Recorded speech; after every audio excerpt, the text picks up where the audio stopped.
Diego Calva was incredible to watch as the dailies came in, because he immediately had this presence.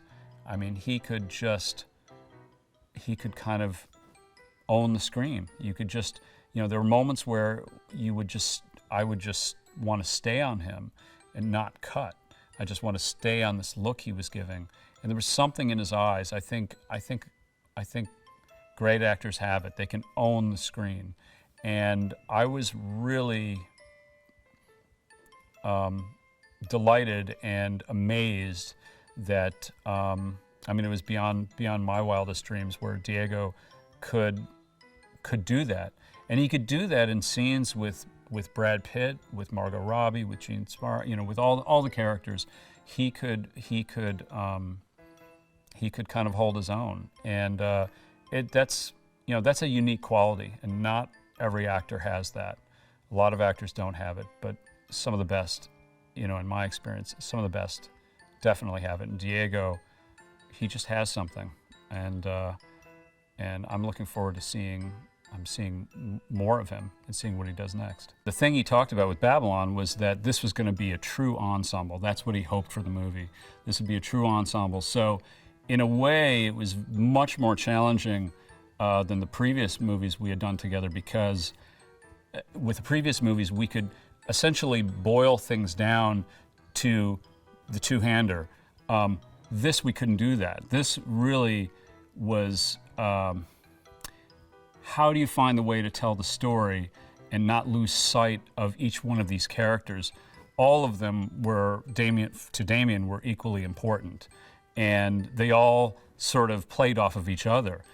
One person's storyline hinged on another person's storyline. So we couldn't do what we had done before, which was kind of distill in a certain way where it really came down to one character or two characters. This was something that we knew out of the gate was going to be more complicated. Damien always talked about telling his story and making this movie and having it be about excess and having it be about decadence. And when he spoke to me about the editing, he really wanted the editing to support that. And that meant that the editing would be overt, and it would be stylized. It would do a lot of heavy lifting. So as an editor, that's very exciting, because we don't often get the opportunity to work in different styles and do certain things stylistically. But also, I had an idea that it was going to be a big job. There was going to be a lot of cutting and a lot of heavy lifting, a lot of moving parts. So I was both excited at the prospect, but also a little afraid. I realized that Brad Pitt, the way he would portray Jack Conrad, that character really became, in a way, the protector. I saw him as the protector of cinema, in a way, the protector of good cinema, the potential, and I really got to a place where I believed that for Jack Conrad, this artist, he saw himself as an artist. It went beyond making money. It went beyond the film business. It was about, how do you make art? How do you make a lasting impression? How do you make something that is that will be there forever? With the scenes with Jack Conrad on the hilltop, the battle scenes, I think we had these amazing performances that we could always lean on, that we'd always go back to. Spike Jonze playing the maniacal director, Jack Conrad, Manny watching Jack.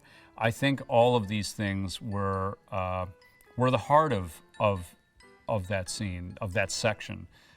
So in a way, every time we went back to that, we knew we could always lean on those characters. And so the idea was, as long as we didn't lose those characters, and those characters include Gene Smart playing Eleanor, who's kind of taking notes and watching this through these opera glasses from afar. As long as we always checked in with our characters, we knew that we'd be keeping it honest. We knew that we would not just be reveling in spectacle. You know, the spectacle was meant to kind of tell part of the story, but the real story was with the characters. So as long as we didn't stray too far from the characters, we could kind of keep everything under control and keep everything in check. I've been very lucky with to get to work with Damien and collaborate on movies that feature incredible characters that he's written and created, and also feature incredible performances. And one of my favorite scenes in that way is the scene with Eleanor and Jack in Eleanor's office. Gene Smart and Brad Pitt give these two amazing performances, and that was a scene that was very different than a lot of other things in the movie. Again, I've mentioned, you know, Damien really wanted Babylon to be about the excess and the decadence, and it's certainly about that in the content, in the story, but he also wanted the editing and the storytelling to be very stylized, very big, which is why it's a movie told with montages and cross-cutting, parallel cutting. But then, you know, he also wanted to be able to slow things down and have room for these quiet, meaty scenes. And the scene between Gene Smart and Brad Pitt was one of those scenes, one of my favorites.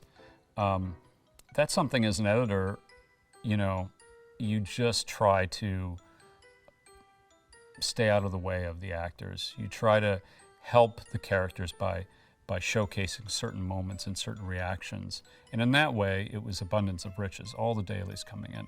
I mean, every piece of coverage of both of them was really fantastic. So, you know, it was really an abundance of riches. But it really is, it is a matter of trying to be there and support in terms of, like, you know, stay on this performance a little bit longer because something amazing happens. Stay on this longer so that their eyes can meet, so that the characters really feel like they're connecting. But really, it's about staying out of the way. You want the editing to be invisible in that scene because all you want to be left with is what the characters are saying and how they look at one another.